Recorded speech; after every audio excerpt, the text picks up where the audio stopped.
اتنين أصحاب من سنين طويلة، عشرة عمر. واحد فيهم كان محتاج فلوس ضروري، فصاحبه وقف جنبه وقال له: المبلغ اللي انت محتاجه خده وانا وراك لحد ما تعدي أزمتك. وفعلا اداله مبلغ كبير بثقة وحب ومن غير ورق ولا شهود. مرت الشهور وجه وقت السداد. الصاحب اللي عليه الفلوس بدأ يتهرب، وبعدين فجأة قلب الترابيزة، راح للشرطة وقدم بلاغ رسمي وقال: صاحبي اتحرش بمراتي. الشرطة اتحركت فورا واتقبض على الراجل اللي كان صاحب عمره. فضل يقول: ازاي ده يحصل؟ ده صاحبي، مستحيل المس مراته. لكن مفيش فايدة، كل الشهود كانوا ضده، وتحول لمتهم رسمي واتحبس ظلم. جوه الحبس اتعرف على راجل كبير في السن، قعد معاه وقال له: انا شايفك يا ابني مظلوم وعايز اساعدك. قال له: مفيش امل يا حاج. الراجل قال له: لا، فيه، عندي انا الحل بس هتستغربه. وحكى له الخطة. الراجل اتصدم وقال: حرام، ازاي اعمل كده في صاحبي؟ الراجل رد قال له: يا تعمل اللي بقولك عليه يا هتفضل هنا طول عمرك.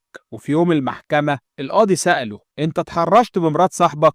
والكل كان مستني يسمع كلمة لأ، لكن المفاجأة إنه قال: أيوة، وكان في علاقة بينا بقالها سنة. القاضي اتصدم والمحكمة كلها سكتت. وفجأة الزوجة صرخت وقالت: كداب، مفيش أي علاقة بينا، جوزي أجبرني اتهمه زور علشان ما يدفعش الفلوس اللي استلفها منه. في اللحظة دي القاضي فهم الحكاية، حكم ببراءة الراجل المظلوم وحبس صاحبه بتهمة التزوير والافتراء وخيانة الأمانة، وألزمه يرجع كل الفلوس اللي أخدها لصاحبه وتعويض كمان مناسب.